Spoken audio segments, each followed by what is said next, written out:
인사 한번 할까요? 사랑합니다. 또 앞뒤로 인사해 봅시다. 은혜 받읍시다.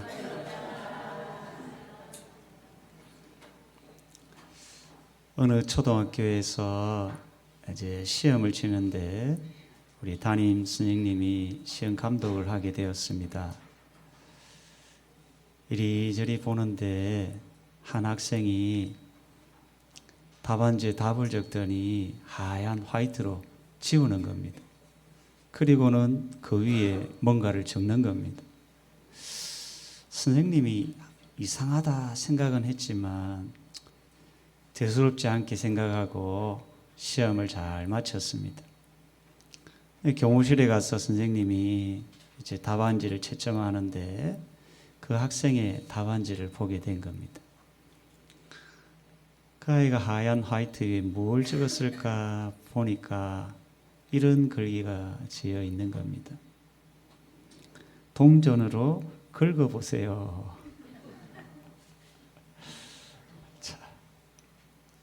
선생님이 이상해서 동전으로 긁어보았답니다. 긁자마자 화가 나가지고 그 아이를 찾아간 겁니다. 옆에 있던 선생님들이 깜짝 놀라서 뭐가 적혔는지 보니까 꽝 다음 기회에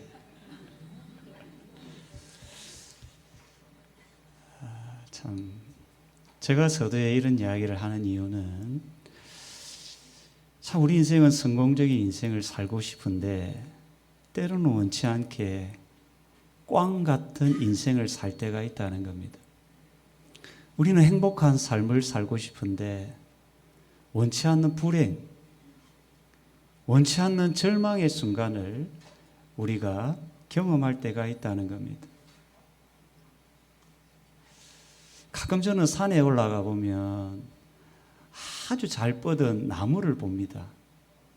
그리고 군데군데 아름답게 피어있는 꽃들을 보면 마음이 참 흐뭇합니다.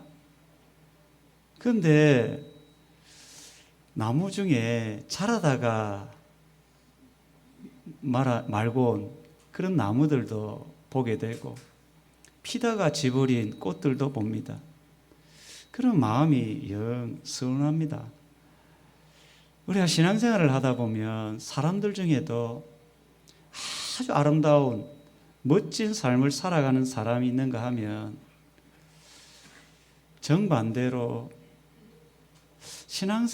이 신앙이 자라다가 멈춰버린 참 안타까운 분들도 가끔 보게 됩니다. 왜 그럴까? 그 이유가 뭘까? 오늘 본문에서 한 단어로 그 답을 찾는다면 은혜가 아닐까 여겨집니다. 우리 신앙생활 하면서 하나님의 은혜를 받으면 꽝 같은 나의 인생도 실패하던 나의 인생도 아름다운 인생으로 변화가 되는 겁니다. 쓸모없는 나 인생이 어느새 하나님의 촉촉히 다가오는 은혜를 받으면 나도 모르는 사이에 아주 아름답고 멋진 인생으로 변화되는 겁니다. 오늘 본문에 등장하는 한 여인 마리아가 그랬다는 겁니다. 은혜 받은 마리아, 이 여인을 묵상하면서 저는 세 가지의 질문을 한번 던져보았습니다. 첫 번째 질문은 우리가 받은 은혜 중에 최고의 은혜가 무엇인가? 이 질문이 내 생각 속에서 자꾸 꿈틀꿈틀거렸습니다. 우리가 받은 은혜 중에 최고의 은혜가 무엇인가? 마리아가 받은 은혜 중에 최고의 은혜가 무엇인가? 비천한 여인이었던 마리아를 아름답고 멋진 여인으로 바꾸었던 그것이 무엇인가? 한 단어로 표현한다면 은혜. 그 은혜의 실체는 무엇인가? 사람들은 흔히 은혜라고 하면 뭔가 일이 잘 되었을 때, 자녀들이 좋은 대학을 가고 좋은 직장에 취업을 하고 우리 가정이 뭔가 사람들보다 화려한 삶을 살아갈 때 은혜 받았다라고 이야기합니다. 마리아가 받은 은혜가 무엇인가? 요즘 말로 하면 로또 복권에 걸린 것인가? 약혼자 요셉에게 아주 아름다운 선물을 받은 것인가? 그런 것이 아니라는 겁니다. 마리아가 받은 은혜, 그 은혜는 바로 자기 몸에서 예수 그리스도가 탄생한 것입니다. 이 은혜를 천사가 마리아에게 전하고 있는 겁니다. 오늘 28절을 보면 은혜를 받은 자여 평안할지어다. 주께서 너와 함께 하시도다. 은혜를 받은 자여. 성도님 여러분, 오늘 예배 가운데 하나님의 은혜를 받으시기를 바랍니다. 은혜를 받아야 우리의 인생이 바뀌기 시작합니다. 불안하고 염려하고 근심이 있던 우리 인생이 아주 아름다운 인생으로 빚어지고 바뀌어지기 시작하는 겁니다. 30절에 보면 깜짝 놀라는 마리아에게 이렇게 이야기합니다. 마리아여 무서워 말라. 내가 하나님께 은혜를 입었느니라. 마리아가 받은 은혜가 뭔가? 그 몸에 예수 그리스도를 품고 있는 은혜입니다. 세상을 살아가다 보면 필요한 것들이 참 많습니다. 뭐가 가장 필요합니까? 뭐니 해도 돈이 좀 필요하죠. 돈도 필요하고 좋은 집도 필요하고 자동차가 필요한데 정말 우리 인생 가운데 가장 필요한 게 뭔가? 내 인생 가운데 가장 필요한 게 뭔가? 여러분의 인생 가운데 가장 필요한 게 뭔가? 그게 예수 그리스도임을 믿으시길 바랍니다. 예수라는 이름의 뜻은 구원자, 자기 백성을 죄로부터 구원할 자라는 겁니다. 인간의 불행은 어디에서 왔을까? 여러분의 인생의 불행은 어디서 왔을까? 여러분이 왜 근심하고 염려하고 우울하고 답답해하는지 압니까? 그 밑바탕에 보면 죄라는 게 있습니다. 다윗은 모든 부와 영광과 권세를 가졌던 사람입니다. 모든 사람이 부러워할 만한 인생을 살았는데 그가 어느 날 그의 마음에 음욕이 들어오는 겁니다. 탐욕이 들어오는 겁니다. 그때 해서는 안 되는 간음죄를 범하고 살인교사를 범함으로 그의 인생이 불행해지기 시작합니다. 죄는 단순한 문제가 아닙니다. 그런데 이 죄 문제를 우리 인간의 몸으로는 해결할 수가 없다는 겁니다. 골프 황제라고 하면 누구지 압니까? 타이거 우즈 아닙니까? 그는 자기가 받은 우승컵만 해도 집을 가득히 채울 만한 엄청난 사람이었거든요. 그가 벌은 돈만 해도 자자손손 먹고 살아도 부족함이 없는 엄청난 부와 영광과 그가 필드에 가면 수많은 사람들이 몰려드는 모든 사람이 가지고 싶은 부와 영광과 인기를 한 손에 거머쥔 사람이 타이거 우즈입니다. 그런데 그의 마음속에 이 음란, 탐욕의 죄가 들어온 겁니다. 여러분도 알다시피 알려진 여인만 해도 15명 정도가 된다고 합니다. 수많은 부와 권세와 영광과 인기를 얻었지만 그 마음에 밀려오는 죄를 해결할 수 없어서 그의 인생이 불행해지고 망가지고 마는 겁니다. 죄는 우리의 스스로 해결할 수 없는 문제인 겁니다. 그 죄 문제를 해결하려고 우리 주님이, 우리 하나님께서 이 땅에 예수 그리스도를 보내주신 겁니다. 그런데 하나님은 고민 중에 어떤 여인의 몸에서 이 예수를 탄생시킬까 이 고민을 하는 겁니다. 그때 선택받은 여인이 누굽니까? 마리아인 겁니다. 여러분도 성경을 읽어보면 아시다시피 마리아는 굉장히 순결한 여자예요. 믿음이 있는 여자. 그 여인이 선택받은 거예요. 이게 은혜 중에 은혜라는 겁니다. 우리가 받은 최고의 선물, 은혜가 뭡니까? 예수 그리스도임을 믿으시길 바랍니다. 우리는 마리아처럼 배에 예수님을 잉태하고 있지는 않습니다. 우리는 예수님을 믿고 성령으로 우리 가운데 예수님이 들어와 계시는 겁니다. 이게 은혜 중에 은혜라는 겁니다. 내가 할 수 없는 내 마음 가운데 사로잡고 있는 이 음란과 탐욕과 불의와 거짓과 나를 불행으로 이끌어가는 이 죄 문제를 내가 해결할 수 없는데 우리 주님이 내 안에 성령으로 찾아오셔서 이 죄 문제를 해결해 주신 겁니다. 나는 할 수 없는 그 죄 문제를 우리 주님이 해결하시고 우리가 아름답고 복된 인생으로 인도하신다는 겁니다. 여러분, 인생 가운데 가장 큰 선물, 그것이 예수 그리스도임을 믿고 늘 살아가기를 축원합니다. 또 하나 질문은, 하나님의 은혜는 어떻게 우리에게 주어지는가라는 질문입니다. 하나님의 은혜는, 그 하나님의 크고 놀라운 은혜는, 예수 그리스도가 주시는 그 은혜는 우리에게 어떻게 주어지는가?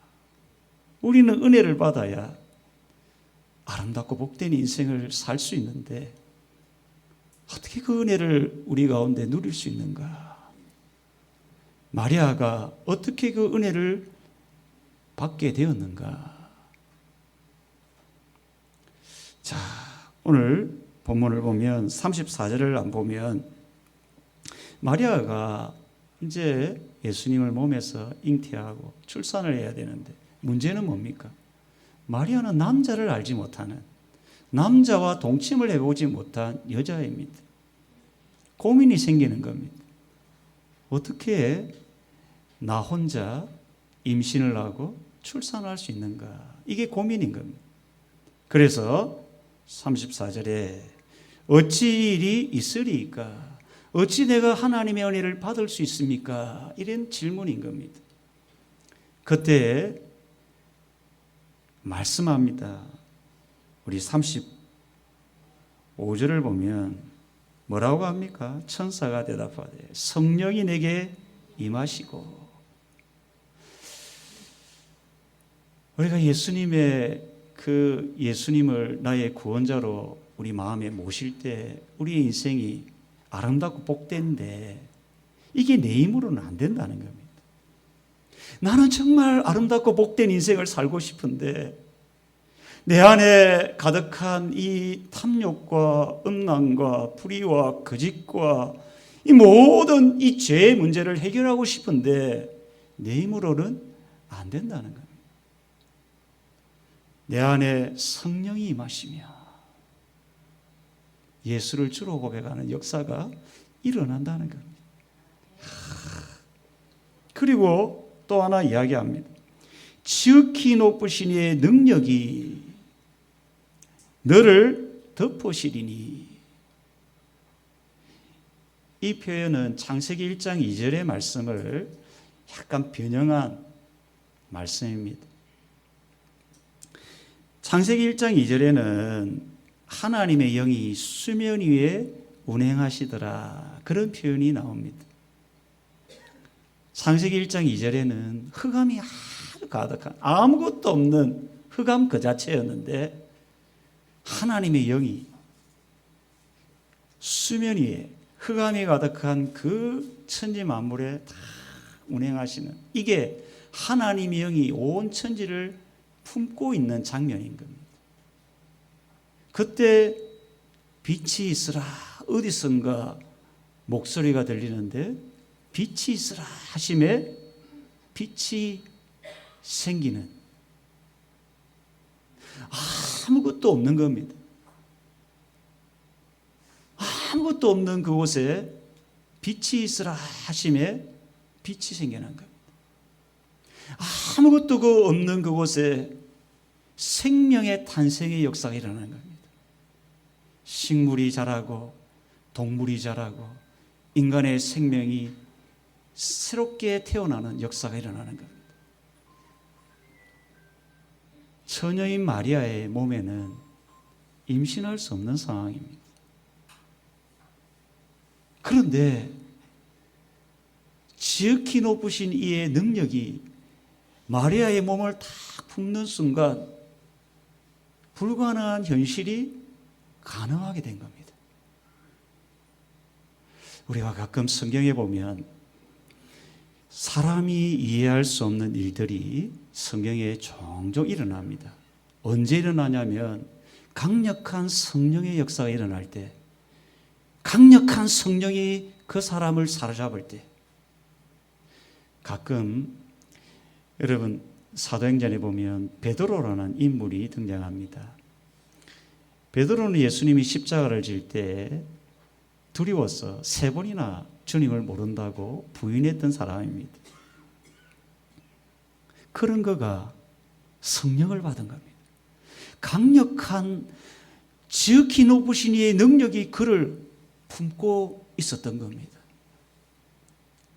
성령이 베드로를 확 감싸버리니까 그 속에 가득한 두려움이 떠나가는 겁니다. 그 마음에 염려와 근심이 떠나가는 겁니다.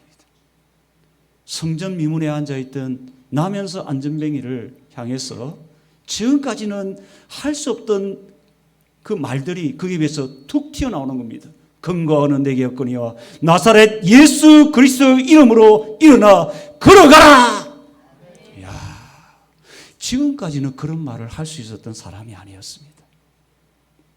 자기는 할 수 없다는 생각에 묻혀 있었던 사람입니다. 그런데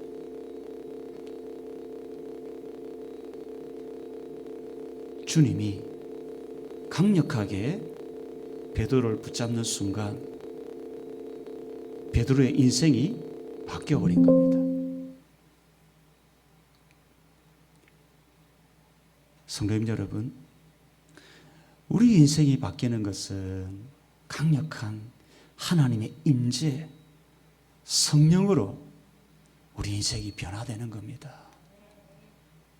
죄로 가득한 인생이 내 힘으로는 바뀌어지지 않는 내 인생이 바뀌는 것은 강력한 성령의 역사, 하나님의 역사가 임할 때 우리 인생이 바뀌는 겁니다. 사도행전 9장에 보면 다비다라는 인물이, 이 주님을 신실하게 섬겼던 여인이 죽게 됩니다. 얼마나 안타까운 일입니까? 그런데 베드로가 시신을 자기 앞에 다 앉혀놓고 외칩니다. 다비다야 일어나라. 그 죽은 다비다가 벌떡 일어나는 거예요. 여러분, 베드로의 능력이 아니라 베드로를 품에 안고 있는 성령의 역사가 일어나면 이런 병든 자도 치유되고 회복될 줄 믿으시길 바랍니다. 지금 마리아는 처녀의 몸으로 어린아이를 출산할 수가 없는 겁니다. 사람의 이성, 사람의 생각으로는 할 수 없는 그것을 하나님은 하신다는 겁니다. 오늘 예배 중에도 여러분 하나님의 은혜를 사모하시기를 바랍니다. 강력한 하나님의 성령의 역사가 일어나면 여러분의 인생이 겪고 있는 어려운 문제들이 해결될 줄 믿으시길 바랍니다. 내 마음의 답답함들, 힘든 요소들을 하나님 앞에 내어놓고 성령의 도우심을 받고 해결함을 받는 여러분 되기를 축원합니다. 참 하나님의 은혜는 바로 성령의 역사가 일어나는데, 이때 마리아가 그래도 의문이 들었던 모양입니다. 그때 천사를 통해 실제 기적적인 일이 일어남을 이야기합니다. 이게 36절인데 보라는 겁니다. 하나님이 행하신 일을 뭐라는 겁니까? 보라는 겁니다. 내 친족 엘리사벳도 늙어서 아들을 배웠다는 겁니다.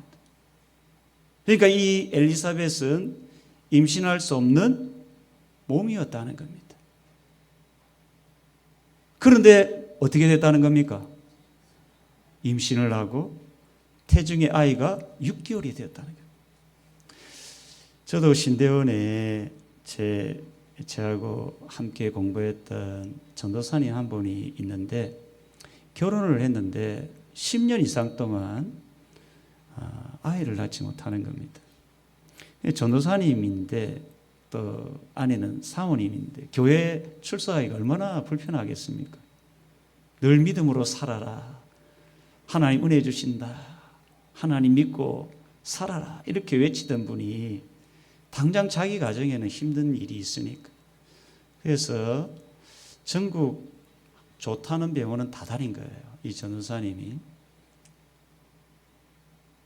그런데 안 되는 겁니다.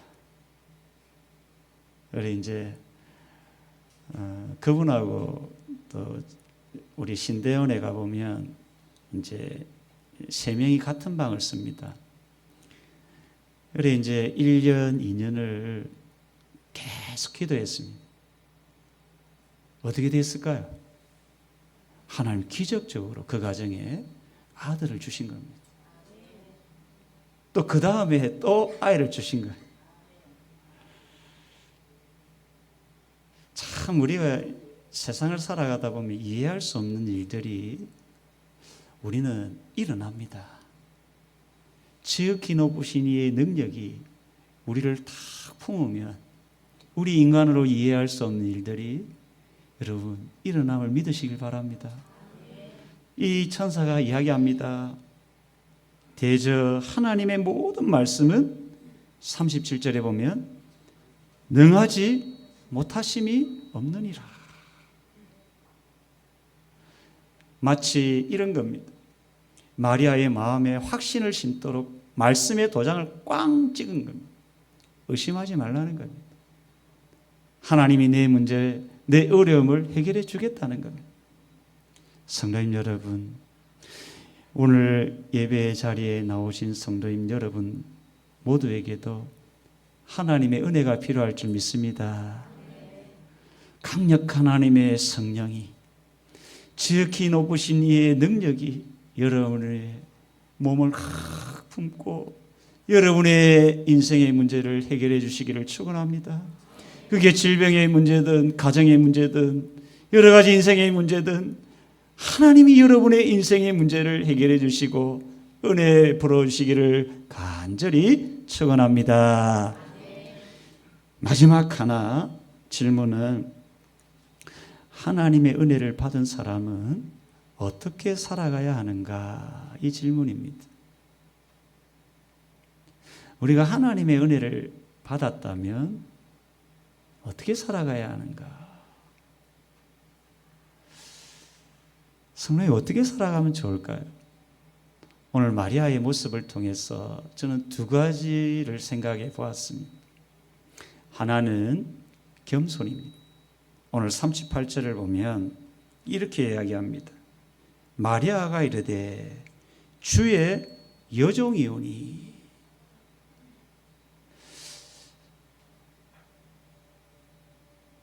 참 하나님 앞에서 자신을 종으로 고백합니다. 그럼 주인은 누굽니까? 하나님이신 거죠. 하나님은 누구에게 은혜를 주시냐면 겸손한 자에게 은혜를 주십니다. 참 우리 하나님 앞에서 우리가 겸손히 하나님을 섬길 때 하나님, 저는 주님의 종입니다. 저는 연약한 사람입니다. 부족한 인생입니다. 주님이 나의 주인이 되어주시고 주님이 나의 왕이 되어주셔서 나를 다스려 주옵소서. 그렇게 간절히 주님을 의지하고 주님을 사랑하고 주님 앞에 나아갈 때 그 영혼을 주님 만져주시고 은혜를 베풀어 주시는 겁니다. 그리고 은혜 받은 사람에게 나타나는 독특한 특징 중에 하나가 겸손이에요. 겸손. 자, 이게 참 하나님은 겸손한 자에게 은혜를 주시고 또 은혜를 받은 사람은 겸손한 삶을 살아가는 거예요. 그러니까 이게 은혜 받은 사람은 계속 은혜의 삶을 살아가는 겁니다. 이렇게 여러분에게 참 이 겸손한 사람이 받아 누리는 은혜가 있기를 축원합니다. 또 하나는 겸손과 함께 은혜 받은 사람에게 나타나는 독특한 특징 하나는 순종입니다. 여기 보니까 뭐라 합니까? 38절 부분에 내게 이루어지이다. 말씀대로 내게 이루어지이다. 38절에 보면 여러분 한번 생각을 해보면 이 마리아는 지금 처녀이지 않습니까? 처녀가 아이를 낳으면 어떻게 됩니까? 여러분 어떻게 됩니까? 사람들의 조롱을 받게 되겠죠. 특별히 약혼한 요셉에게 어떻게 되겠어요? 버림을 받겠죠. 또 그 시아버지, 시어머니에게는 어떤 말을 듣겠습니까? 가늠한 여자라고 조롱을 받겠죠. 특히나 율법으로 하면 돌에 맞아 죽는 겁니다. 순종하는 게 쉽지 않은 일이라는 겁니다. 우리가 하나님의 은혜를 받는 사람들, 참 기적적인 하나님의 은혜, 불가능한 현실을 가능케 하시는 그 하나님의 은혜를 경험하는 사람들, 그 사람들의 독특한 특징 중에 하나가 순종입니다. 순종. 아브라함이 갈 바를 알지 못했는데 어디로 가야 될지를 몰랐는데 하나님이 가라 하니까 그냥 가는 거예요. 그랬더니 하나님이 준비한 은혜와 복을 이 아브라함이 받아 누리는 거예요. 가끔 저도 우리 교회를 섬기다 보면 참 은혜 받는 사람들을 종종 보게 됩니다.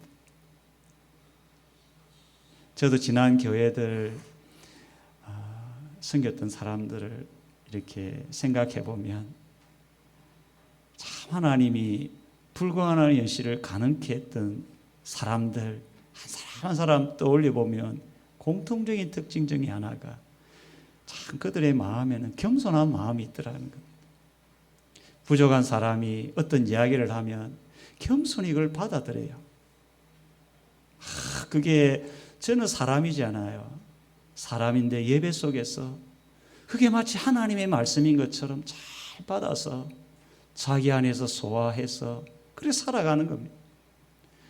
그런데 그 말씀이 그 사람을 그렇게 이끌어가는 거예요. 그 말씀대로 겸손히 순종했더니 그 순종 가운데 하나님의 놀라운 역사를 그 가정에 그 인생 가운데 해주더라는 겁니다. 오늘 마리아를 한번 생각해 보면 여러분이 마리아의 입장에서 한번 이 말씀을 듣는다고 생각해 보십시오. 여러분 과연 사람들에게 조롱받고 심지어 돌에 맞을 일을 여러분 순종할 수 있겠습니까? 우리는 은혜를 받고 싶어하는 마음은 많습니다. 하나님 정말 은혜 받고 싶습니다. 정말 하나님 내 인생 가운데 하나님 은혜를 부어주십시오. 근데 그 은혜와 함께 우리에게 필요한 삶의 태도 중에 하나는 겸손인 겁니다. 그리고 참 마음을 나를 부인하고 하나님, 내가 주의 말씀에 순종하겠습니다. 그렇게 순종하는 가운데 놀라운 하나님의 기적의 역사가 일어난다는 겁니다. 성도님 여러분, 하나님의 은혜를 누리기를 원합니까? 정말 불가능한 일을 가능케 하시는 이 하나님의 놀라운 기적, 은혜, 역사를 경험하기를 원합니까? 그렇다면 정말 하나님 앞에서 겸손히 순종의 자리로 나아가 보십시오. 그게 어떤 것이든, 그게 내 마음에 정말 이것을 순종해야 될 일이라면, 겸손히 순종하면 여러분의 삶에, 여러분의 가정에 놀라운 하나님의 기적이 일어날 줄 믿습니다. 올해 여러분의 가정에, 여러분의 삶에 하나님의 은혜가 풍성하기를 주의 이름으로 축원합니다.